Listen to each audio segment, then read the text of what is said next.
Baik, selamat siang Pak. Saya Rofina Emilia Jelita, mahasiswa kelas A semester 4 jurusan Sosiologi.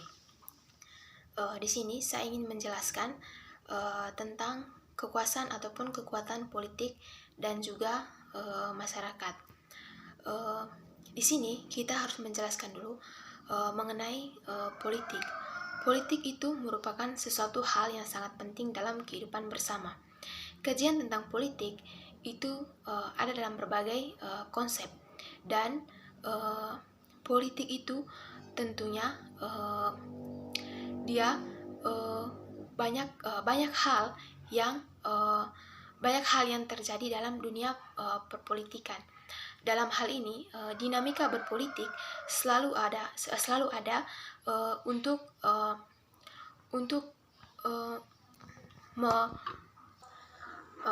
menjadi kajian, dan itu dikolaborasikan dengan ilmu sosiologi.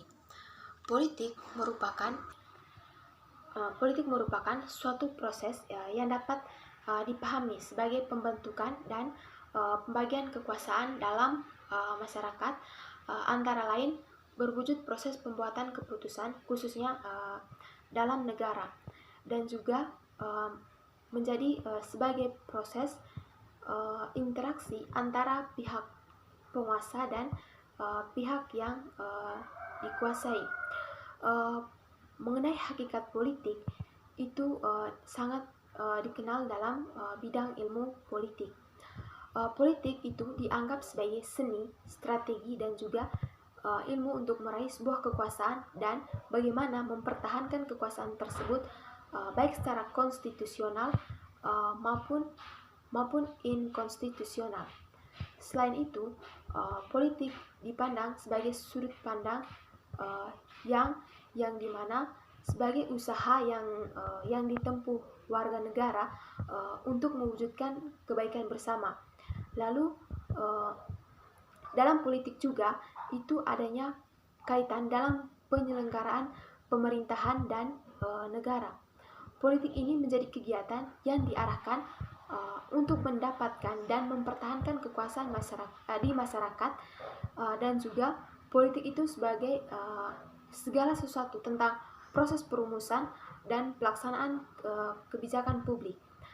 Dalam konteks memahami politik itu dia dipahami di antara itu dalam konsepnya itu ada tentang kekuasaan politik, sistem politik, perilaku politik, partisipasi politik, lalu bagaimana proses politik yang terjadi, dan juga tidak kalah pentingnya dalam di mana kita mengetahui seluk-beluk tentang partai politik. Dalam hal berbicara partai politik, tentunya ini ada kaitannya dengan demokrasi, di mana demokrasi ini itu merupakan suatu hal yang menjadi kajian dasarnya kita untuk memiliki kebebasan dalam melakukan pemilihan ataupun dalam hal ini pemilu ataupun pemilihan.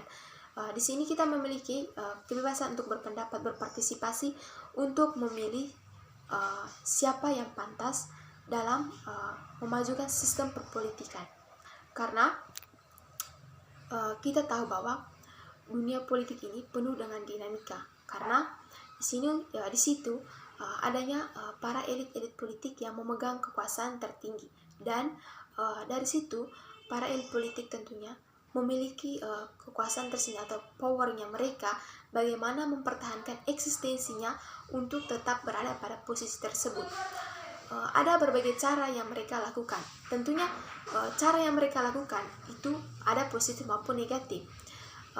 Yang tidak kalah pentingnya itu yang sering terjadi itu adalah kekerasan dalam politik pun bisa saja terjadi, bagaimana dari pihak pendukung jika calonnya itu tidak masuk, bisa terjadi kekerasan dan bisa juga berujung pada terorisme. Terorisme ini bisa pada kaitannya itu antara negara jika di sektor politiknya itu tidak maju atau tidak berkembang dengan baik, tentunya ada yang namanya terorisme ataupun peperangan yang terjadi.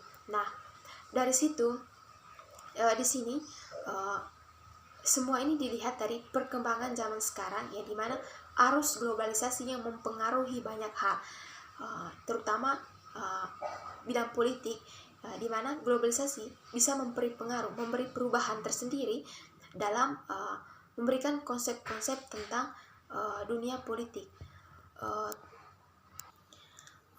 Dalam politik itu banyak hal atau gejala yang terjadi. Misalnya saja salah satunya itu gejala sosial yang dimana dijumpai pada hubungan sosial atau interaksi sosial di mana perilaku individu dipengaruhi oleh individu lain, dan perilaku sekelompok orang dipengaruhi oleh perilaku sekelompok kecil orang. Bentuk dari pengaruh tersebut berwujud pada sikap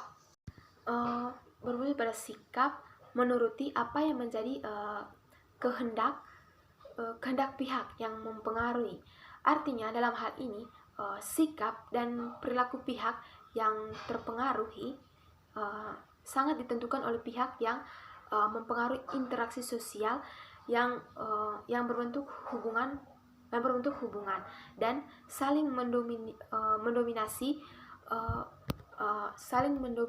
mendominasi perilaku antara pihak yang terlibat dalam interaksi tersebut, dan ini tentunya akan melahirkan situasi kekuasaan. Dengan demikian, pihak yang memiliki kekuatan ataupun kekuasaan itu mempengaruhi pihak lain. Ini berarti mereka bisa mempengaruhi seseorang dalam mewujudkan kekuasaan mereka. Dari hal ini kita bisa pahami bahwa gejala politik hanya berkutat pada proses penyelenggaraan negara, yang mana adalah bentuk pemahaman yang sempit. Artinya di sini gejala politik tidak sepenuhnya berfokus pada bagaimana sistem penyelenggaraan suatu negara. Secara sosiologis, dalam kelompok manusia atau masyarakat pasti terdapat fenomena di mana seseorang atau sekelompok orang memiliki kekuatan ataupun kemampuan untuk mengatur atau memerintah orang atau kelompok lain. Gejala ini muncul ketika seseorang atau sekelompok orang mematuhi perintah orang lain ataupun kelompok yang lain. Lalu dalam politik itu banyak hal yang terjadi, banyak fenomena hubungan sosial antar individu dengan individu dengan kelompok-kelompok yang lain, itu selalu ada, dan kekuasaan tersebut itu diwujudkan dalam diri seseorang. Maka orang yang memiliki kekuasaan tersebut dinamakan dengan penguasa atau dapat juga disebut sebagai pemimpin. Sedangkan dari pihak yang menerima kekuasaan itu disebut sebagai pengikut atau dapat dinamakan rakyat. Jadi rakyat di sini berperan atau berpartisipasi dalam dunia perpolitikan. Secara sederhana, kekuasaan itu sebagai kemampuan menggunakan sumber-sumber pengaruh yang dimiliki seseorang atau sekelompok orang untuk mempengaruhi pihak lain, sehingga pihak lain itu bisa dipengaruhi dan berperilaku sesuai dengan kehendak atau keinginan pihak yang mempengaruhi hal tersebut. Kemudian kekuatan ataupun kekuasaan dalam politik yang mana saling berinteraksi dalam sebuah sistem politik yang pada dasarnya merupakan unit-unit politik yang turut membentuk struktur politik. Seperti pada perspektif behavioralisme, individu ditempatkan sebagai unit terkecil dalam sebuah sistem politik.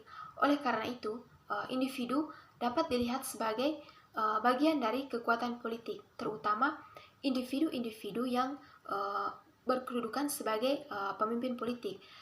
Lalu dalam sistem politik, unit-unit yang membentuk sistem politik berwujud menjadi tindakan politik yang berkaitan dengan proses pembuatan keputusan yang mengikat masyarakat. Pada dasarnya, dalam menyelimuti dunia perpolitikan, semuanya itu harus diterjangi oleh adanya kekuatan ataupun kekuasaan bagi semua orang, dan ini semua gunanya untuk bisa mempertahankan eksistensi seseorang dalam bidangnya. Maka dari itu seseorang harus bisa bagaimana caranya untuk bisa mempertahankan dan mengandalkan kekuatannya untuk bisa berada pada posisinya tersebut. Dalam kehidupan masyarakat kita mengenal sejumlah kelompok yang paling mampu melakukan proses tawar-menawar, mengarahkan sumber kekuasaan secara maksimal dengan memilih saluran yang tepat untuk menyalurkan aspirasi mereka. Kelompok ini kita kenal sebagai kelompok yang memiliki kekuatan ataupun kekuasaan politik. Terkait dengan hal tersebut, kelompok-kelompok politik itu dia memiliki elemen-elemen tertentu, di mana di antaranya itu ada lembaga swadaya masyarakat, partai politik, organisasi buruh, gurungan intelektual, pers, dan media massa. Mereka semua itu berperan dalam memajukan ekstabilitas politik atau dunia perpolitikan untuk mengarah pada sebuah kemajuan dan mewujudkan aspirasi rakyat. Dan dari hal ini, orang yang memiliki kekuasaan bukan berarti dia sewenang-wenang untuk memerintah, tetapi bagaimana dia mengatur atau mengarah rakyatnya untuk bisa berpartisipasi dengan baik dalam bidang politik, di mana harus bisa memberikan keadilan, mewujudkan kesetaraan atau kesetaraan setiap orang itu mesti ada, baik antara laki-laki maupun perempuan. Karena peran politik itu tidak hanya terlibat satu orang atau satu pihak atau dilihat dari jenis kelaminnya, tetapi semua orang harus bisa terlibat dalam dunia perpolitikan. Kemudian dalam politik yang terkait dengan kekuatan ataupun kekuasaan, yang mana merupakan inti dari pekerjaan para sosiolog politik. Tujuannya di sini untuk menjelaskan hubungan antar interaksi sosial, struktur sosial, dan proses sosial yang diubah oleh perjuangan dan sumber daya.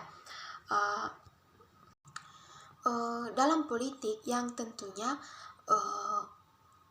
tidak jauh dari yang namanya demokrasi, di mana di sini pada sistem politik adanya kesempatan untuk berpartisipasi dalam pengambilan keputusan yang sangat luas di antara semua warga negara, dan memiliki dan untuk bisa mengadakan pemilihan umum bebas secara efisien dan mampu memberikan layanan dasar yang dimana itu sebagai demokrasi yang betul-betul mewujudkan kesetaraan atau pemerataan dalam setiap masyarakat tanpa ada pengecualian bagi siapapun. Lalu kita tahu bahwa setiap orang memiliki hak untuk berpartisipasi. Oleh karena itu, prinsip-prinsip dalam demokrasi itu harus dijalankan dengan baik dan lancar. Kemudian dalam demokrasi juga yang dimana adanya pemungutan suara dan pemilihan umum yang bebas yang menjadi unsur utama dari sebuah demokrasi.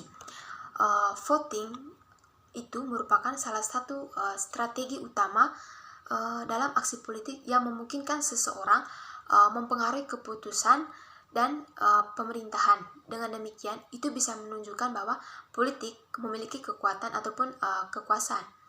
Memberikan suara dianggap sebagai mekanisme utama, dan itu menjadi hal yang sangat penting bagi setiap individu untuk bisa mengekspresikan bagaimana preferensi politik mereka, dan bagaimana mereka melihat siapa yang pantas untuk menjadi wakil dari rakyat dan menyalurkan segala aspirasi-aspirasi rakyat.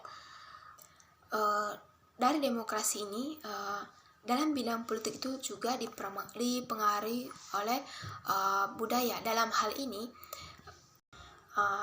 ini, bagaimana keyakinan atau nilai-nilai politik, ideologi dan sistem simbolik